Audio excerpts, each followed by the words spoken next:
Selamat petang, salam sejahtera. Terima kasih kerana bersama dengan saya di Nazilin Unity Channel.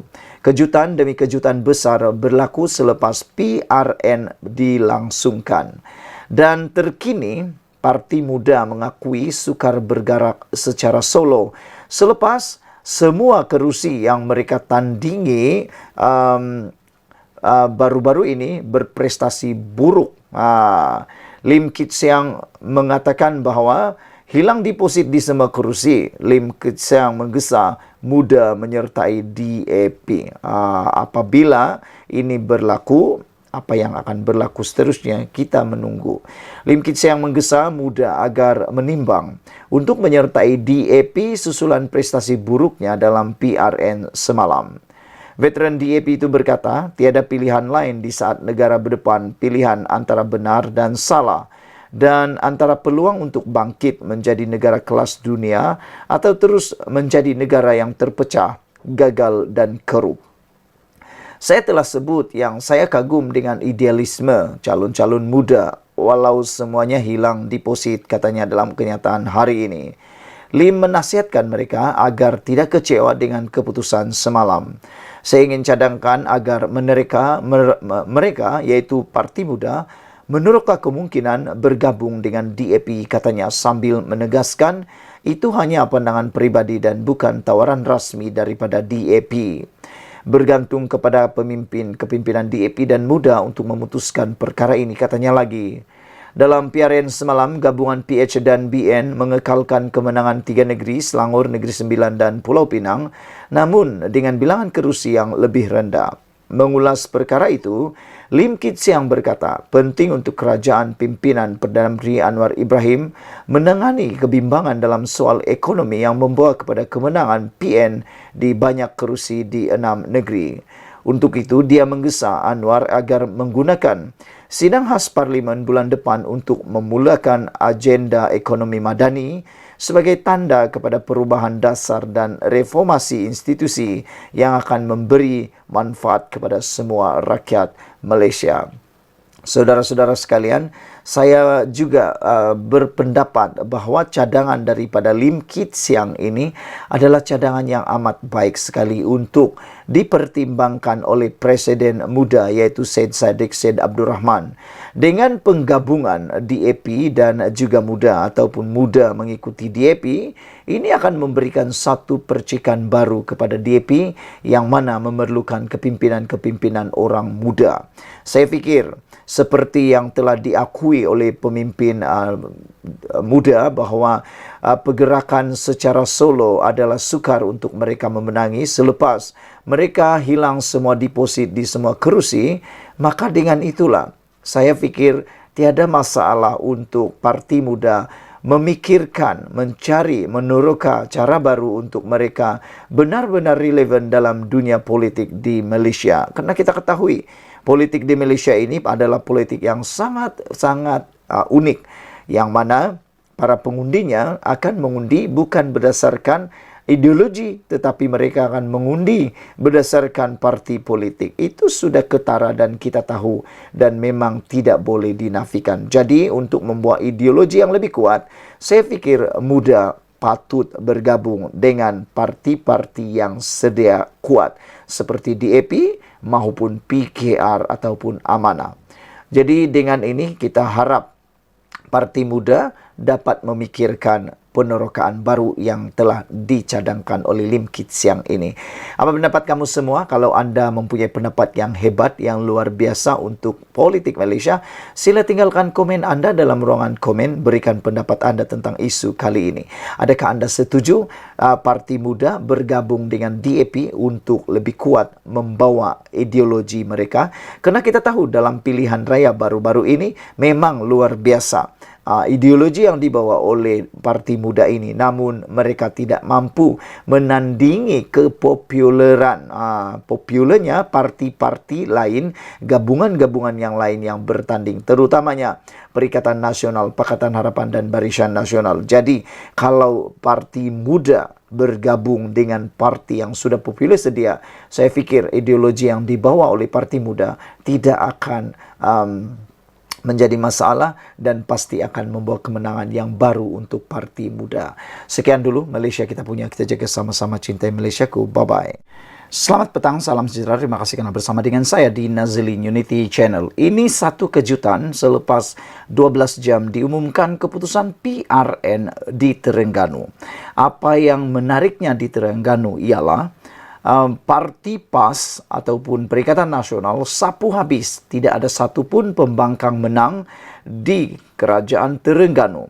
Namun yang menjadi kejutan dan masalah besar di Terengganu pada waktu ini ialah apabila tidak ada wujudnya pembangkang dalam Dewan Undangan Negeri. Dengan ini, ada penganalisis politik menyatakan bahawa ini memberikan kesan yang amat buruk kepada kesejahteraan dalam Dewan Undangan Negeri dan pastinya untuk sistem semak dan imbang. Apabila tidak mempunyai pembangkang di dalam Dewan Undangan Negeri, maka dengan itu tidak ada wujudnya semak dan imbang. Semua keputusan boleh diambil dengan sewenang-wenangnya atau dengan mudahnya oleh pihak kerajaan, kata penganalisis politik. Namun demikian, yang mengejutkan kita ialah apabila perkara ini ditanyakan kepada Presiden PAS iaitu Abdul Hadi Awang. Abdul Hadi mengatakan bahawa tiada masalah untuk Dewan Undangan Negeri Terengganu walaupun tiada pembangkang kerana menurut Hadi Awang rakyat boleh kritik kerajaan, kata Hadi Awang, dan beliau mengatakan bahawa yang akan menjadi semak dan imbang ialah rakyat. Namun, sebagai pemerhati politik bebas, saya dengan ini mengatakan bahawa sebenarnya mana-mana Dewan Undangan Negeri maupun kerajaan di Persekutuan adalah amat baik apabila mempunyai pembangkang yang kuat. Kerana apabila ada pembangkang yang kuat, maka sistem semak dan imbang boleh dibuat dengan lebih bagus dan ini boleh menyebabkan semua ahli parlimen maupun ahli Dewan Undangan Negeri akan bekerja dengan lebih baik, lebih tekun kerana adanya sistem semak imbang dan ada yang memerhatikan pekerjaan mereka. Selain itu, keputusan-keputusan yang akan dibuat dalam Dewan Undangan Negeri maupun di Persekutuan akan lebih berhati-hati kerana ada pembangkang yang berada di sana ketika wujudnya ataupun sesi soal jawab ataupun pembentangan bahas usul sesuatu usul, maka akan dapat dilaksanakan dengan lebih telus lagi. Namun, kata Hadi Awang, tiada pembangkang di Terengganu, rakyat boleh kritik kerajaan. Dengan ketiadaan pembangkang di Dewan Undangan Negeri Terengganu, semak dan imbang boleh hadir menerusi rakyat dan juga adun PN, kata Presiden PAS Abdul Hadi Awang. Abdul Hadi memberi jaminan pentadbiran kerajaan Terengganu akan diteruskan seperti biasa tanpa pembangkang selepas Perikatan Nasional menang di kesemua 32 Dewan Undangan Negeri di negeri itu semalam. Kita akan galakkan budaya nasihat termasuk daripada rakyat sendiri boleh mengkritik kerajaan. Malah suka dimaklumkan bahawa dalam Islam ini walaupun tidak ada pembangkang, ahli dewan boleh mengkritik dan memberi teguran, katanya seperti dipetik Berita Harian. Hadi berkata demikian ketika sidang media selepas pengumuman keputusan pilihan raya di Dewan Tok Guru Rusila di Marang, Terengganu malam tadi. Dia juga menyuarakan penghargaan kepada mereka yang mengundi Perikatan Nasional dan telah memberi kemenangan di Kelantan, Terengganu dan Kedah. Dia juga membangkitkan sokongan yang diberikan pengundi muda dalam kemenangan itu. Malah saya lebih berbangga apabila bukan sahaja kekal memerintah Terengganu, malah berjaya menyapu bersih ke semua 32 kerusi Dewan Undangan Negeri dan kerusi Parlimen Kuala Terengganu, katanya lagi. Selain mengekalkan kemenangan di negeri yang sedia ditadbir, katanya lagi, PN juga berjaya menambah bilangan kerusi di Pulau Pinang, Selangor dan Negeri Sembilan. Saudara, sebelum kita berpisah, apa pendapat anda dengan kemenangan sapu bersih Terengganu oleh Perikatan Nasional dan tiada pembangkang di negeri Terengganu untuk waktu ini? Adakah itu ialah perkara yang baik atau itu akan membawa perkara yang kurang baik memandangkan ketiadaan semak dan imbang di Dewan Undangan Negeri Terengganu? Tapi menurut Hadi Awang, ia tiada masalah kerana rakyat boleh menjadi semak dan imbang dan menerusi rakyat. Dan Hadi Awang juga mengatakan bahawa beliau suka dimaklumkan bahawa dalam Islam ini, walaupun tidak pembangkang, ahli dewan boleh mengkritik dan memberi teguran. Sekian dulu Malaysia kita punya, kita juga sama-sama cintai Malaysiaku. Bye-bye. Selamat petang, salam sejahtera. Terima kasih kerana bersama dengan saya di Nazilin Unity Channel. Saudara-saudara sekalian, sebelum saya teruskan konten kali ini, anda dilarang senyum, dilarang ketawa, dilarang tersenge-senge, ataupun dilarang untuk terbahak-bahak. Walaupun saya tersenyum sendirian. Kerana konten kali ini memang lucu tapi benar. Benar tapi benar. Pelik tapi benar. Manakan tidak pelik? Bayangkan, Perikatan Nasional yang tidak menang 6-0, seri 3 sama, pun buat dakwaan rakyat kononnya tolak Anwar dan Zahid. Anda pernah dengarkah main bola sepak 3 sama? Ataupun macam mana nak cara? Seri 3 sama, tapi tiba-tiba rakan anda, lawan anda kata dia dah menang. Tak pernah dengar kan? Kalau anda pernah dengar, itulah yang paling lucu sekali di muka bumi. Tapi itu belum lucu lagi. Yang lebih lucu lagi ialah dulu dalam PRU 15, anda pasti masih ingat lagi. Waktu itu Perikatan Nasional hanya dapat 73 kerusi parlimen. Tapi apa mereka kata? Tunggu, dah nak angkat sumpah, kata Hadi. Mereka kata dah cukup jumlah untuk tubuh kerajaan. Walaupun pada waktu itu hanya ada 73 kerusi parlimen.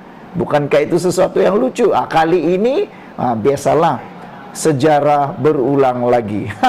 Ulangan sekali lagi kelucuan dan lawak jenaka itu. Apabila kali ini Perikatan Nasional yang hanya menang di 3 buah negeri pula mengatakan bahawa ia ialah referendum rakyat minta Datuk Seri Anwar Ibrahim dan Datuk Seri Zahid Hamidi berundur. Itulah yang paling lucu. Mereka hanya menang 3 kerusi. Pakatan Harapan menang 3 kerusi, tapi kononnya mereka ditolak oleh rakyat. Padahal sebelum ini memang kerusi itu ataupun kerajaan itu dimenangi oleh atau dikuasai oleh Parti Perikatan Nasional dan Pakatan Harapan. Jadi di mana celahnya Anwar Ibrahim kononnya ditolak? Biasalah kan, dulu 73 kerusi parlimen pun mereka kata sudah cukup jumlah untuk bentuk kerajaan. Kali ini seri 3 sama pun mereka kata juga mereka adalah yang dipilih oleh rakyat. Sebenarnya ia bukan kemenangan 6-0 atau kemenangan 100%. Ia seperti diramalkan keputusan status quo. Di Kelantan dan Kedah sendiri, iaitu kubu kuat PN menolak mereka di negeri tersebut apabila menang 2 atau 1 kerusi DUN. Analoginya dalam apa jua perlawanan, contohnya bola sepak. Walaupun pasukan itu menguasai permainan 90 menit, tetapi kalau tewas 1-0, ia tetap namanya tewas. Betulkah tidak? Betul kan? Walaupun pihak lawan menguasai perlawanan 90 menit, menyerang habis-habisan, tapi kedudukannya tetap 3 sama, perlawanan itu tetap disebut apa? Seri, bukan menang, bosku. Walaupun mereka menguasai 90 menit perlawanan, separuh padangkah, tapi kalau jaringan tetap seri 3 sama, itu tetap diberi nama seri. Jadi janganlah macam-macam menuntut kononnya dialah paling jago, dialah pemenang. Begitulah juga dengan keputusan semalam. Seri tetap seri. Kita tidak akan lihat Azmin Ali yang angkat sumpah di negeri itu, di Selangor. Minta maaflah Azmin. Azmin kini hanya akan jadi orang biasa, DUN biasa di DUN Selangor. Ahli Dewan Undangan Negeri biasa di DUN Selangor, dan silap sikit nanti akan jadi pula bahan di Dewan Undangan Negeri nanti. Muhyiddin sebenarnya sangat terdesak dengan kes mahkamahnya.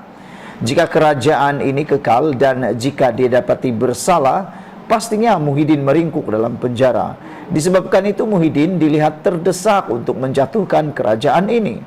Rakan saya dari UMNO memberitahu dia tidak menolak berlaku sabotaj dari undi partinya kali ini.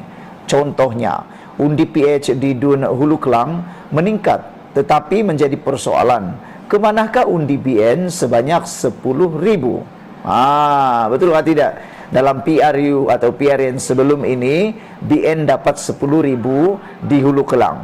Tapi kali ini, di mana undi BN itu? Kemana mereka? Pastilah mereka pergi kepada Azmin Ali. Jadi itulah sebutan BN, pengundi terhadap BN. Adakah mereka mengundi PH atau mengundi PN apabila undi PAS meningkat 18.000 undi? Saya tidak menyalahkan pemimpin UMNO kerana telah berusaha untuk bangkit semula. Jelas UMNO dan BN masih gagal untuk bangkit kembali semula, walaupun banyak peluang, banyak bertanding di tim kerajaan perpaduan apabila hanya memenangi 19 kerusi. BN dan UMNO perlukan masa untuk meyakinkan ahli bawahan mereka. Isu di sini, dapatan awal dalam analisis saya ialah isu Melayu. Kejadian atau kejayaan undi PAS masuk surga dan Melayu terancam itu berjaya. Jadi ada penganalisis kata ada ramai pengundi yang takut tak masuk surga dan orang Melayu kononnya terancam. Itu adalah teknik yang amat berjaya. Kebencian orang Melayu kepada kaum Cina dapat dilihat apabila Dominic Lau yang merupakan presiden gerakan sendiri dihalau dalam satu ceramah kempen Perikatan Nasional. Rasuah surga yang dicanangkan oleh pemimpin mereka itu benar-benar membuat orang Melayu terhayal dengan khayalan tersebut. Saya tidak dinafikan ada 3 faktor utama jumlah undian PHBN mengecewakan. Faktor DAP dan Zahid yang terus dimomokkan membuat ramai takut untuk mengundi merah biru dalam kalangan orang-orang Melayu. Muhyiddin tahu hanya satu cara untuk mereka berjaya sekali lagi seperti langkah Sheraton. Caranya menjatuhkan Zahid. Disebabkan itu mereka menggunakan bekas-bekas pemimpin UMNO untuk melemahkan UMNO yang sememangnya lemah dari dalam dan luar. Bila UMNO dilihat lemah, Muhyiddin mahu ahli-ahli UMNO menghantar referendum kepada Zahid. Tapi malangnya, ramai ahli UMNO tidak faham muslihat ini, hingga mereka sebenarnya sedang membunuh partinya sendiri. Kenapa Muhyiddin begitu ambil berat tentang permasalahan UMNO? Kononnya parti keramat ini lemah kerana Zahid. Sedangkan jika UMNO bersama mereka, pastinya kerusi UMNO hanya tinggal berapa kerat sahaja, kerana ia sudah dimonopoli Bersatu dan PAS. Sepatutnya ahli-ahli UMNO bangkit semula bersama Zahid apabila diberi peluang menjadi sebahagian daripada kerajaan. Adalah kesilapan terbesar ahli UMNO jika mereka termakan hasutan Perikatan Nasional. Mana mungkin Bersatu yang mempunyai ideologi yang sama dengan UMNO mahu bertuankan UMNO. Jadi saudara-saudara sekalian, sebelum kita berpisah, ini adalah isu yang paling luar biasa sekali. Jangan lupa tinggalkan komen Anda, tekan butang subscribe. Kita jumpa lagi. Bye-bye. Selamat pagi, salam sejahtera. Terima kasih karena bersama dengan saya di Nazilin Unity Channel. Beberapa jam selepas keputusan rasmi, tidak sampai 1 jam selepas keputusan rasmi pilihan raya negeri di 6 buah negeri diumumkan, Muhyiddin tiba-tiba tampil membuat satu keputusan, mengumumkan keputusan yang memang mengejutkan seluruh rakyat Malaysia, yaitu apabila Muhyiddin menyeru supaya Anwar Ibrahim dan Zahid wajar letak jawatan. Inilah yang dikehendaki oleh Muhyiddin, yaitu mengarahkan Anwar dan Zahid letak jawatan. Namun demikian, apakah anda setuju Anwar Ibrahim dan Zahid Hamidi letak jawatan? Tak perlu letak jawatan sebenarnya. Pada pendapat saya, Zahid dan Anwar tidak perlu letak jawatan. Tindakan itu akan menyebabkan negara ini sekali lagi berada dalam gelembung ketidakstabilan. Saya tidak setuju sama sekali jika Anwar Ibrahim dan Zahid Hamidi letak jawatan. Saya tak setuju. Kerana kalau itu berlaku, percayalah negara kita akan masuk sekali lagi di dalam satu gelembung, di dalam satu tempo masa, dalam satu period kejatuhan sekali lagi. Negara kita sudah sekarang ini mengurak langkah kejayaan besar. Malaysia sudah mengumpul pelbagai pelaburan yang luar biasa. Kita sudah mula bangkit semula. Jadi kalau ikut semula saranan Muhyiddin Yassin supaya ada Anwar Ibrahim dan Zahid Hamidi ini letak jawatan, percayalah negara kita akan sekurang-kurangnya sebulan atau 2 bulan akan bergolak dan tidak akan kemana-mana. Cantas mencantas, pilih memilih, letak jawatan sini sana, dan pastinya tidak akan membawa apa-apa keuntungan kepada rakyat Malaysia. Saya tidak bersetuju kalau Anwar Ibrahim letak jawatan. Begitu juga dengan Zahid Hamidi.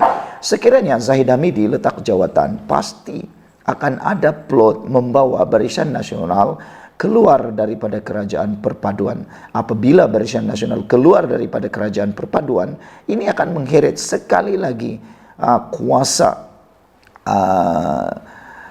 perebutan kuasa di peringkat persekutuan atau Putrajaya. Apa yang sebenarnya kita mahukan, saudara-saudara sekalian? Nak pilihan raya lagi walaupun baru 9 bulan pilihan raya? Ataupun kerana kalau Anwar Ibrahim letak jawatan, dia boleh mengarahkan semua kabinet letak jawatan dan secara tidak langsung boleh menyebabkan pengheretan kepada pilihan raya semula. Itukah yang kita mahu? Kalau Anwar itu jahat, dia boleh meminta pilihan raya semula. Tapi itukah yang kita mahu? Saya fikir Anwar Ibrahim tidak akan terfikir untuk letak jawatan. Begitu juga dengan Zahid Hamidi. Biarkan sajalah Muhyiddin Yassin dan geng-geng Perikatan Nasional menuntut Anwar Ibrahim Zahid Hamidi letak jawatan, tapi kita berdoalah Anwar tidak akan letak jawatan. Dan yang terkini, apabila Anwar kata kerajaan pusat akan terus kekal dan kukuh, itu bermaksud Anwar Ibrahim tidak akan melayan permintaan Muhyiddin Yassin untuk letak jawatan, dan dia tidak akan meninggalkan Barisan Nasional walaupun dilihat Barisan Nasional kurang menyumbang dalam kemenangan kali ini. Dan kita dapat rasakan bahwa kerajaan ini tidak akan tergugat sampai 5 tahun lagi. Jadi pada pendapat saya lebih baik Muhyiddin bersama dengan Perikatan Nasional kekalkan momentum mereka itu, kerana sebagai penganalisis politik yang bebas, saya sebenarnya lebih suka ada pembangkang yang kuat di Malaysia. Kerana dengan ada pembangkang yang kuat di Malaysia, maka akan ada proses semak dan imbang yang baik, dan akan adalah proses di mana para pemimpin dalam kerajaan akan bekerja dengan lebih bertungkus lumus, dengan bersungguh-sungguh dan lebih baik dan tekun lagi, kerana ada orang atau ada pembangkang yang kuat menyemak imbang. Saudara-saudara sekalian, alasan Muhyiddin supaya Anwar Ibrahim letak jawatan dan Zahid Hamidi letak jawatan ialah, kata beliau, ada berlaku penolakan besar-besaran pengundi Melayu dan bukan Melayu terhadap gabungan politik kerapu dan perpaduan palsu yang diterajui Anwar Ibrahim, kata beliau. Maka benarlah PRN ini merupakan referendum penolakan rakyat terhadap kerajaan gabungan PHBN, kata Muhyiddin lagi. Anwar dan Zahid yang menerajui kerajaan mesti mengambil tanggung jawab moral dengan meletakkan jawatan sebagai Perdana Menteri dan timbalan Perdana Menteri dengan serta-merta, kata Muhyiddin lagi. Jadi kalau Anwar letak jawatan, Zahid Hamidi letak jawatan, saya nak tanya, siapa yang tukar Anwar Ibrahim? Takkanlah nanti tukar Rafizi tak puas hati lagi. Jadi saya fikir tidaklah logik dan tidaklah layak Muhyiddin Yassin mengarahkan Anwar Ibrahim dan Zahid Hamidi letak jawatan. Apa pendapat Anda semua? Sekian dulu kali ini. Jangan lupa tinggalkan komen Anda, ikuti terus ulasan seperti ini.